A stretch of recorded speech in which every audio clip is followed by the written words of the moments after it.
I'm Suzanne Jones, and I live in Rolla, Missouri. I was a CNA for over 20 years and had to go on disability. I had to call an ambulance out to the house. I was having numbness in this one arm, and it ran down to the fingertips. May, I had a stent put in at Phelps County Regional Medical Center and airlifted out to Columbia. June, I made it all right. I didn't have nothing go wrong that month.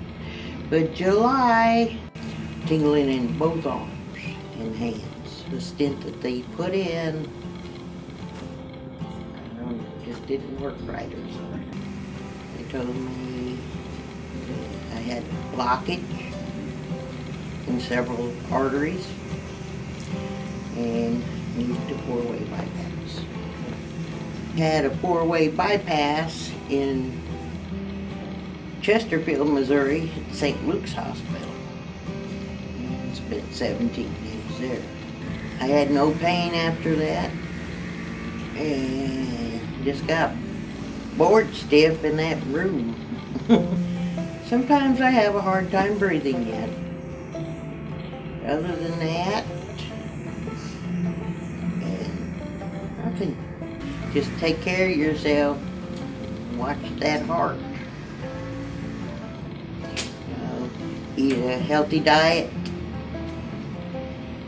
And see your doctor. If you have any pain at all, see your doctor. I'm retired and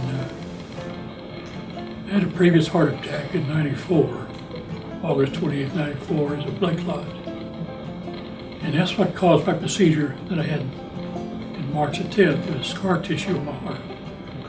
I've been taking my wife back and forth to the hospital at Lake Ozark. She was prepping for surgery for cancer. And every time coming home, I noticed I get kind of dizzy driving. I was already committed to take her. So I just toughed it out until I got her back home. And that day I said, I'm going to go to the hospital and get checked. My brother took me up to Lebanon to the Mercy Hospital.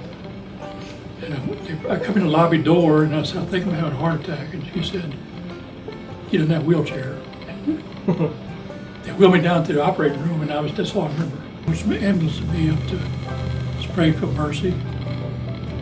And I was unconscious. I don't know, I just woke up a couple days later and they said they was gonna have to put a stent in there and a defibrillator.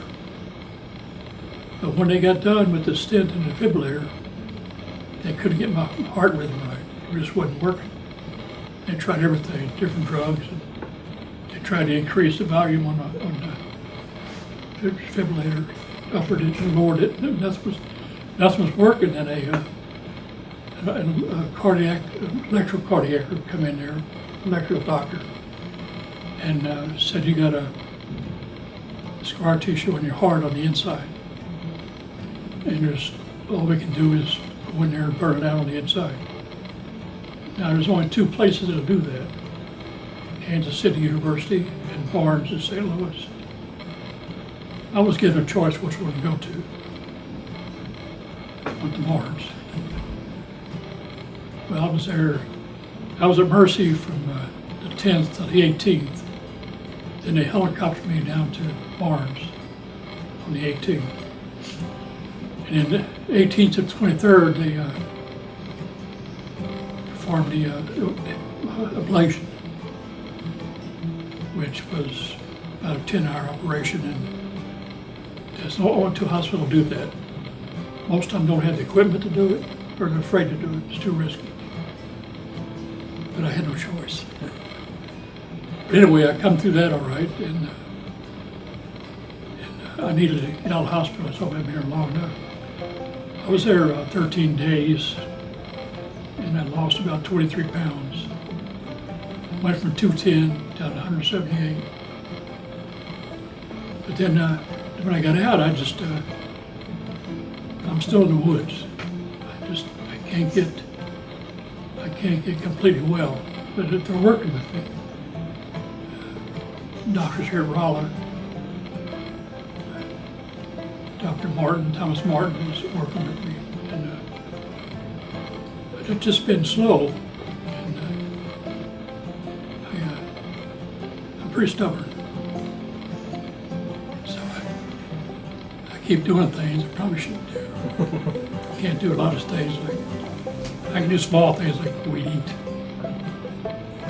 I can't mow the yards, can't dig, can't bend over, can't squat.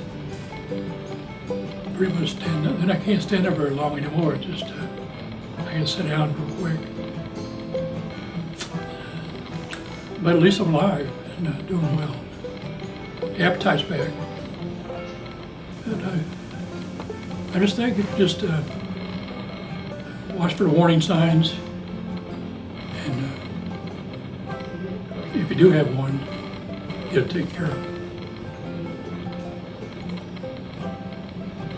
Well, I'm Lou Gilbert, and technically I'm a heart attack survivor. I've been a land surveyor most all my life, a little over 50 years.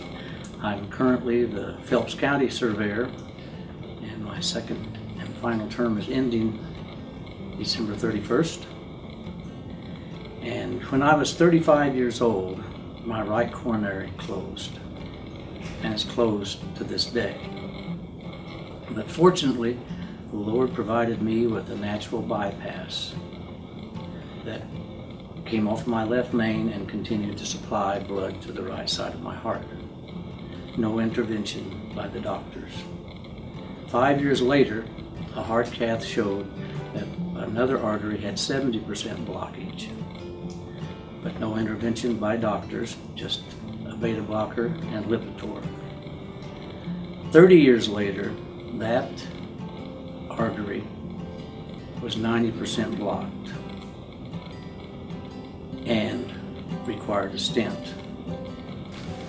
In July of 2014, I experienced pain in both my ears, not severe, but I knew it was not a common earache. I came to the ER at PCRMC, and the heart cath showed that my left main was 99% blocked. Dr. Tim Martin had me transferred to St. Luke's by helicopter. Thank you, Dr. Tim. The surgery required 6 hours, and while in the ICU, I contracted a cough. And I coughed, and I coughed, resulting in pulling some of the wiring that was to hold my sternum together. My sternum is yet free to this day. My paternal grandfather and my dad both passed at age 71.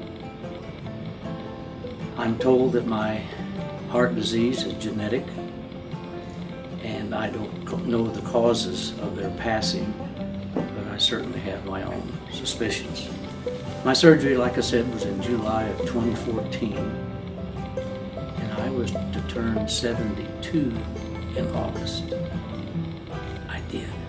Our former family doctor, Dr. Jerry Thomas, I'm sure some of you know him.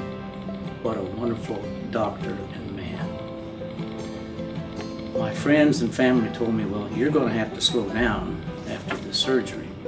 Dr. Thomas told me not to change one thing that I had been doing before my surgery, and I had followed his direction. One other piece of advice that was given to me by my granddaughter, who was 4 or 5 years old at the time, when I was attempting to buckle her into her car seat with no success. She said, "Papa, never, never give up." And I live by those words of encouragement to this day.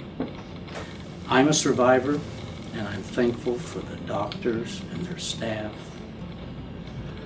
my wonderful wife, my church family and friends for their prayers, but most of all, I'm thankful for my Lord and Savior, Jesus Christ.